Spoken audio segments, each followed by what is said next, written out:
All right, everybody, we're going to take a look at, in our book, section 6.2 on exponential growth in decay, okay? Going to be helpful to have a calculator for some of the problems as well as some of those on the homework, okay? So have that handy, and let's get into this. So it says, in many applications, the rate of change of a variable y is proportional to the value of y, okay? So, you know, the rate at which this quantity y is changing is related to the amount that it currently has present. If y is a function of time t, we can express this statement as, all right, well, you know, the rate of change of a quantity y with respect to t, I would write that as dy over dt. That's the rate of change of y with respect to t. Is our equal sign proportional to the value of y? Well, to be proportional to something is to be a multiple of that, probably some fraction of the value of y. We can write that as k times y, where k is what's known as the constant of proportionality.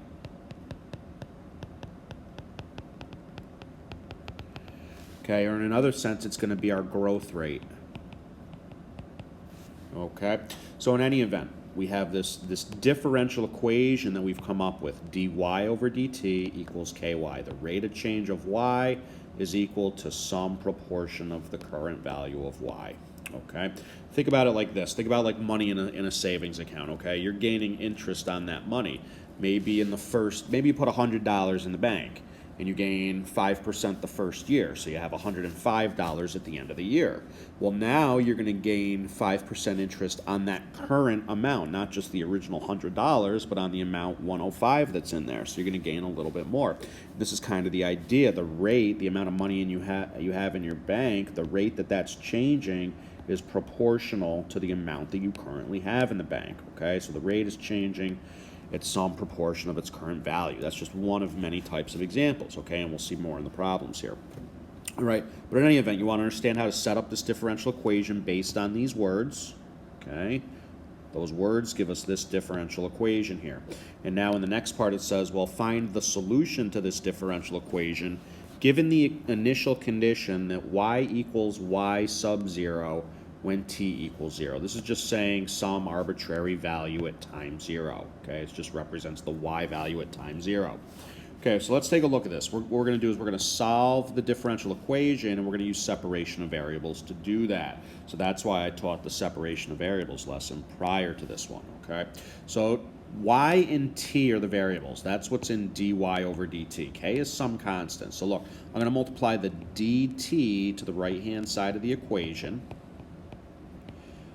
And what I need to do now is bring the y on the right back to the dy on the left. So I'm going to divide that. I'm going to get 1 over y dy equals some constant k dt. Now we'll integrate both sides. On the left, we're going to get ln, absolute value of y, back. On the right, when I integrate a constant with respect to t, I get back that constant times t plus the arbitrary constant of integration c. Okay? And now what I'm going to do is I'm going to work on getting y by itself. Okay? They're saying that when t is 0, y equals y sub 0. So basically, that's not that big of a deal. What I'm going to do is just leave this in terms of c, and to get y by itself, I'm going to make both sides the power of e here. So those cancel, bringing down the absolute value of y. I do have addition of exponents here. Let's talk about this for just a moment here. E to the kt plus c. Well, that can be broken up into e to the first power times e to the second power. Let's talk about this, okay? E is about 2.7 and change, and we're talking about 2.7 and change raised to some random number. Well, if I take 2.7 and change, the number e, and I raise it to some random number, I'm going to get back yet another random number. So I can simply write e to the c as just some constant c. And so to simplify this, what I'll do then is see, look, this thing up here became e to the kt times constant c, and it looks a little nicer to put the constant in front of the e, okay? So that's what this becomes when I clean it up a little bit, c e to the kt. And when I drop the bars, I get a plus or minus situation, and that again is determined by the initial condition. So in general, we get y, I'll write it in function notation, y of t equals c e to the kt. This is the solution to this particular differential equation, okay? Where C is the amount at time 0. It's our initial amount. They're using y sub 0 notation. I'm using C here, okay? Now look, a way to see that that's your initial amount is what happens if I plug 0 in for t? Well, that becomes a 0 exponent. E to the 0 becomes the number 1, and I get back whatever that number C is. So when I plug 0 in for t, the amount at time 0 is just that number C out front, okay? So that's our initial amount. K is the constant of proportionality, or our growth constant. Okay, as a decimal, typically, like if you were gaining 4% interest, we would write K equals 0.04. All right. T is the amount of time in whatever units the particular problem is. Y of t is the amount present at time t. Okay, and I think that's kind of summarized down here as well. Exponential growth and decay model. If y changes at a rate proportional to the amount present, in other words, dy dt equals k times y, and y equals y0 at time 0, in other words, y equals some constant c at time 0, then y equals y0 e to the kt, or the way I've written it in function notation, y of t. And again, instead of using y0, I'm using c e to the kt. So what you guys want to be able to do is recognize when you have this particular differential equation, this is the growth, exponential growth model that you're going to work with, okay? This differential implies that growth model, okay? Again, it says here k is the proportional constant. Exponential growth if k is positive. Exponential decay if k is negative up in the exponent there, okay? All right, so let's take a look at some problems and ultimately see what we have to do. Basically, again, most of the time you're going to see in these problems we're using this equation, okay? So here goes. We just need to know how do we know we're using that equation. So let's look at the first example. The rate of change of y is proportional to y. So this statement right here is saying, look, dy over dt, the rate of change of y, is proportional, equals k times y. Oh, that is exactly this. This implies then that the y function takes the form y of t equals ce to the kt, okay?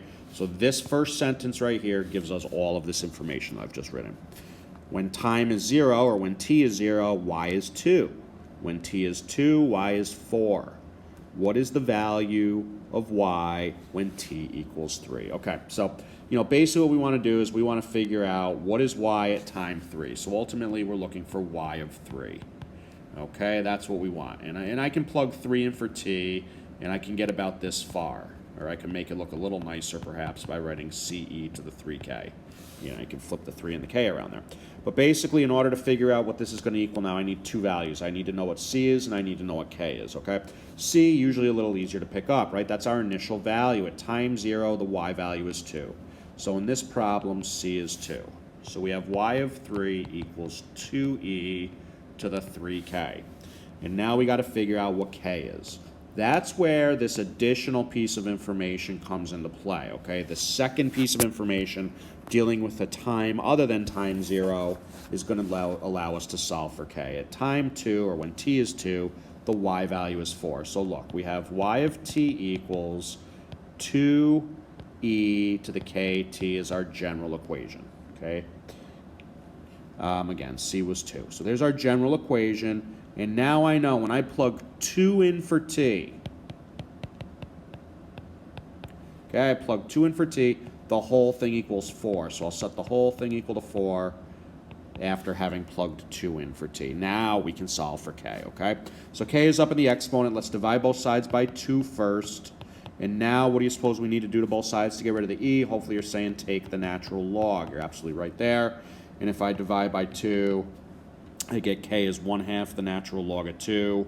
I could even bring that up and make it ln radical 2, ln 2 to 1/2, whatever, okay? Either of these are going to be fine. But there's your exact value of k. I'm going to leave it like that. Don't round here, okay? Let's use that. But now I can sub it in over here. All right, so kind of a little bit of a roundabout thing. We figure out what we're looking for, then we realize we need two things. The value is C. That was basically given, and then a little more effort to get K, but now that we have that, we can sub it in. So 2e to the 3 times ln radical 2. And now this is where you would use a calculator to punch that in. So I'm going to do that quickly. 2 times e raised to the 3 times natural log of radical 2. And I am getting about 5.657 to 3 decimal places. Okay, and there you have it. So, what is the value of y at time 3? 5.657 units, whatever those units may be. They didn't say in the problem. Okay, and there you have it. Let's do some more.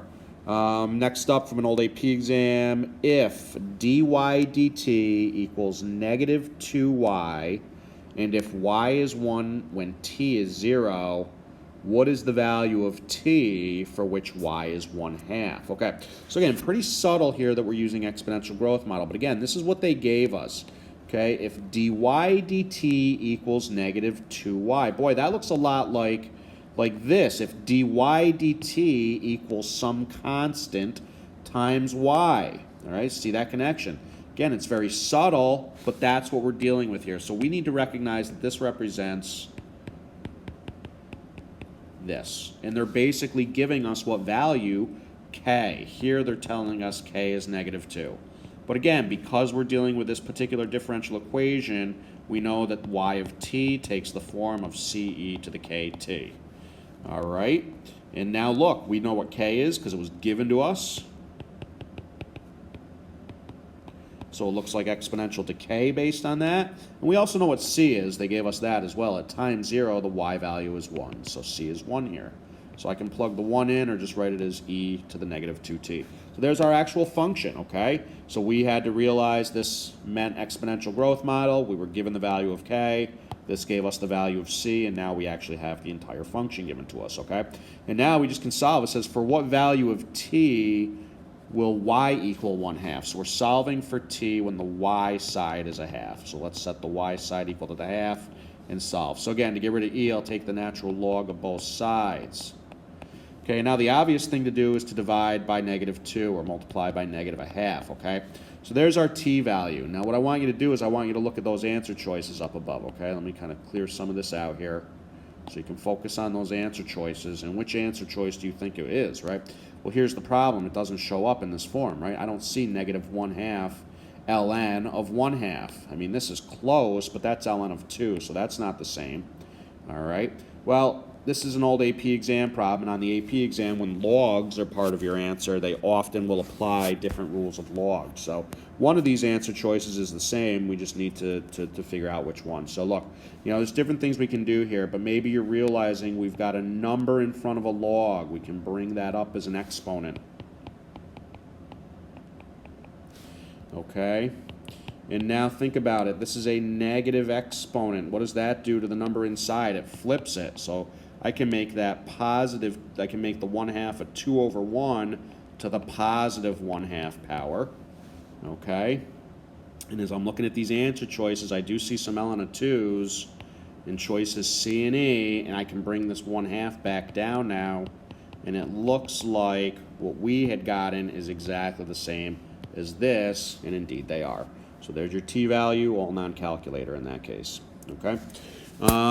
Radioactive decay, half-life information here, okay? Half-life problems follow the exponential growth model. The rate at which a radioactive element decays is measured by the number of nuclei that change per unit of time, is approximately proportional to the amount of nuclei present, okay? The rate at which the number of nuclei change is proportional to the amount present. dy dt equals ky. Suppose that 10 grams of the plutonium isotope Pu-239 was released in the Chernobyl nuclear accident. How long will it take for the 10 grams to decay to 1 gram? Plutonium-239 has a half-life of 24,360 years. So it takes a very, very long time for this stuff to decay, okay? So look, again, based on the fact that this is changing proportional to the amount present, we get this differential, which again says that y of t equals ce to the kt. Okay, we're dealing with now the amount. Y of t is the amount in grams. T is going to be the time in years. Okay, so let's think about what we know here. Suppose that 10 grams was released initially. So C is going to be 10 grams.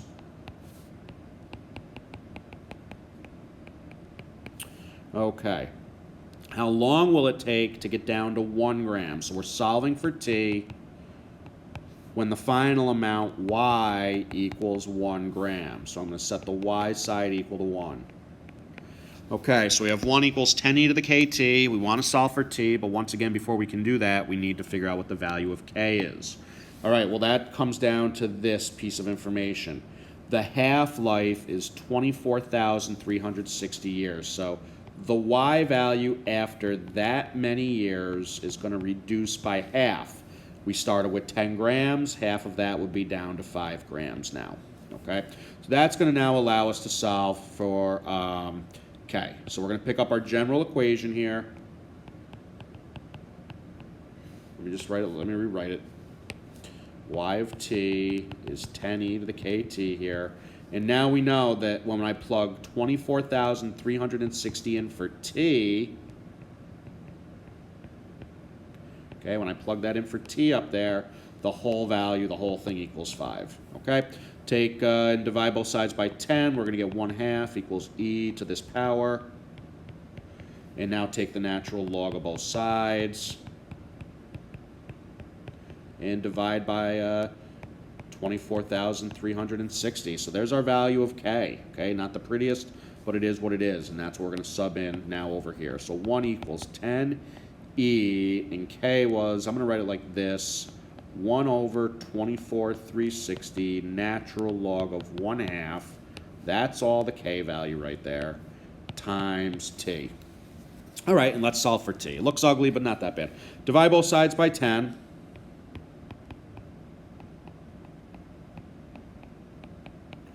Don't try to clean up the e to the ln here. There's too much going on. Just take the natural log of both sides.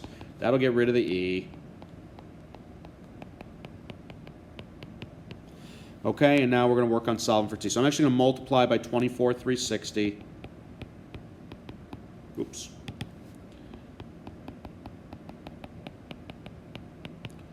And now I'm going to grab my calculator. I'm going to do this divided by the ln of 1/2. All right, so let me grab my calculator here. This one was a multiple choice, so 24,360 ln of 0.1 divided by the natural log of 1/2 or 0.5. And I am getting a lot of years, which I think makes sense. So I'm just going to round to the nearest year. We're looking at about 80,922 years, okay, approximately. And I think that makes sense. It takes almost 25,000 years to cut it in half. So at time 0, let's just kind of verify our work here in the amount. At time 0, we had 10. After about 25,000 years, we're down to 5. After about another 25,000 years, we're down to half of that. After about another 25,000 years, we're down to half of that. So it looks like it would take a little more than 75,000 years to get down to that 1 value, and that's exactly what we got. I'm pretty confident in this answer. It seems like it worked out. Okay, the next example is actually a great bonus opportunity for you folks. This is not quite exponential growth. It is and it isn't, but it's a little bit modified.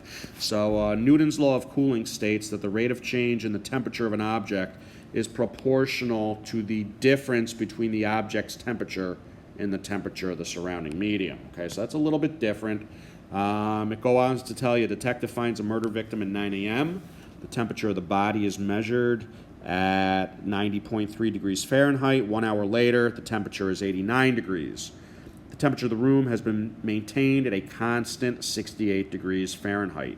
Assuming the temperature T of the body obeys Newton's law of cooling, write a differential equation for T. I'll help you with this part. Basically, the rate of change in the temperature per unit of time, okay, the change in temperature is proportional, equals K, times the difference between the object's temperature and the surrounding medium. The constant times the temperature T and the surrounding medium, which we were told was kept at 68 degrees. So there's the particular differential equation for this problem.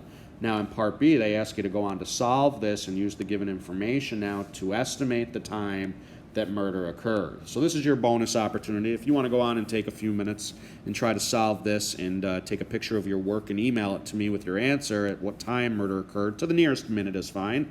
I would be happy to take a look at that and accept it, okay? And give you a couple points for that, so keep that in mind. Or maybe even give you like a free homework pass or something. All right, I know the temperature and the time, or the time rather. Let's see if you can figure it out if you want to do so. But let's get through these other examples. These will certainly be like what you see on the homework now. So again, old AP problem, bacteria in a certain culture increase at a rate proportional to the number present. There's your differential equation, dy dt equals ky, which in turn tells us y of t equals ce to the kt here. If the number of bacteria doubles in 3 hours, in how many hours will the number of bacteria triple? Okay, so it's going to take 2 hours, it's going to take 3 hours for the original amount to double, okay?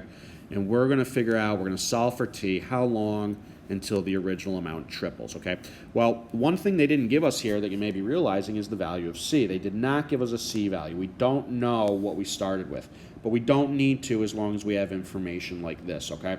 When we are given, you know, it takes this long to triple or double or whatever the case may be, we don't really need a starting amount. We can use any starting amount we want, and then after, you know, 3 hours, whatever that amount was, we will have double that, okay? So you can use any positive number you want to start with. Stay away from 0 because you can't multiply that and change it, all right? But so what do you suppose the easiest positive number to use is when you're allowed to use whatever you want? Well, I always use 1. Okay, I'm going to let c equal 1. Okay, so y of 0 was 1, but then it says the number doubles in 3 hours. So that tells me that y of 3, after 3 hours, I will double the amount I started with. I will now have 2. Okay, so I'm letting c equal 1, and we get this equation. And now we want to know how many hours will it take for the amount to triple. Well, I started with 1. I want t when the y value tripled, so when y equals 3. So I'm going to sub 3 into the y side, and we're going to solve for t. What do we got to do first? As usual, solve for k, okay? And that's where, let's see, where we can do that is, again, with this piece of information. Okay, we've got this right here. So to solve for k, we know that, look, here's our general equation. I'm going to plug 3 in for t, and I know the final amount is 2. So let's see, ln of 2 is going to be 3k, so k is 1/3 the natural log of 2, or the natural log of the cube root of 2, whichever way you prefer to write it. Okay, so come back in over here to the blue, sub in, I'll leave it like this. Take the natural log of both sides. I'm going to multiply by 3, and I'm going to divide by the natural log of 2. And I don't need a calculator. I just got to look closely, and there it is, choice A. Now, they could have wrote that as ln of 27 over the ln of 2 if they wanted to. Here, they're trying to trick you, okay? We have 2 separate ln's we're dividing. They do not combine to a single ln, okay? So the answer is most certainly choice A here. That's exactly what we ended up with. Okay? Next example, we will need a calculator as well as the final one. Let's see, or there's 3 more to go. Here we go. Okay. Clean this up a little bit for us, and we'll get into it. From 93, a puppy weighs 2 pounds at birth and 3.5 pounds 2 months later. If the weight of the puppy during the first 6 months is increasing at a rate proportional to its weight, then how much will the puppy weigh when it is 3 months old? So again, it's increasing at a rate proportional to its current weight. Y of t equals ce to the kt. What was the original weight of the puppy? That's our c value. That looks like it was 2 pounds at birth. So y of t is 2e to the kt in this problem.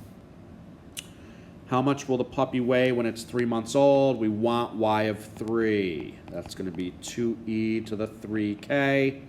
we need to get K in order to solve. So what do we know? We know that it's 3.5 pounds 2 months later. So y of 2 is going to be 3.5. So once again, y of t equals 2e to the kt.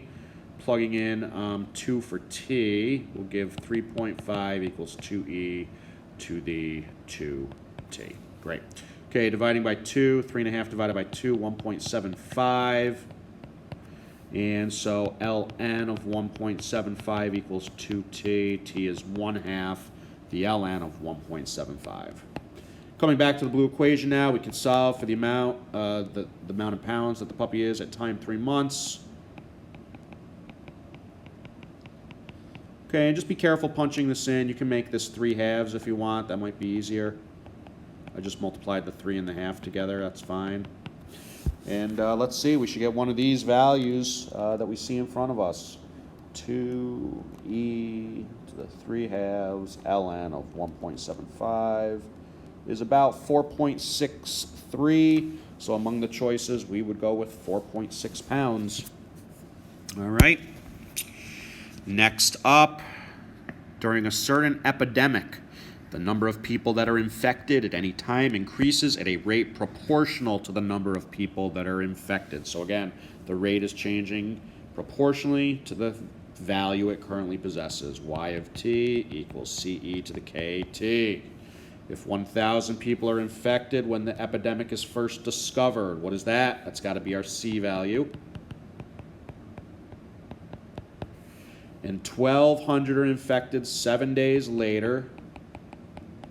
How many people are infected 12 days after the epidemic is first discovered? So ultimately we want number of people infected at time 12, 1,000 e to the 12k. Okay, so let's get our k value using that information. Y of t is 1,000 e to the kt. When I plug 7 in for t, the whole thing is 1,200. Okay, so if I divide both sides by 1,000, I get 1.2 equals e to the 7k. So we're looking at 1/7 of the natural log of 1.2 for our k value. ln on both sides and divide by 7. Okay, coming over here now to solve 1,000 e to the 12 times 1/7 ln of 1.2. And that's going to be closest to which of the following? Let's see, 1,000 times e to the 12/7 ln of 1.2, and we get about 1367, pretty close to 1366.9, and there it is, choice C, 1367. All right, and last one, and then again, you'll notice the homework is pretty similar. Show your work, take your pictures, email them to rosenbergd@scolony.org, and you'll be good to go, all right? Last up, though, let's get through it. Population y grows according to the equation dy dt equals ky. So again, not really giving it us in words, but giving it to us notationally. So again, y changes at a rate proportional to y. So once again, based on that differential equation, y of t equals c to the kt. K is a constant, t is measured in years. If the population doubles every 10 years, find the value of k. So it's similar to what we did above. They don't tell us a starting population. I'm going to let the starting population be 1 out of convenience. Then based on that, the amount after 10 years would double that. That would be 2. Okay? So let's see. Y of t is 1e to the kt. And we're solving for k here. So let's see. If I plug 10 in for t, the whole thing is 2. So taking the natural log of both sides and dividing by 10. The exact value is 1/10 the natural log of 2. Punching that into the calculator, let's see. We get about 0.069. There is the value of k. And remember, k is our growth rate. What does that represent? That represents 6.9% growth. T is in years, so annually. That's the interpretation of that value, okay? So there we have it. If something grows at 6.9% annually, then it's going to double about every 10 years in size. Okay, folks?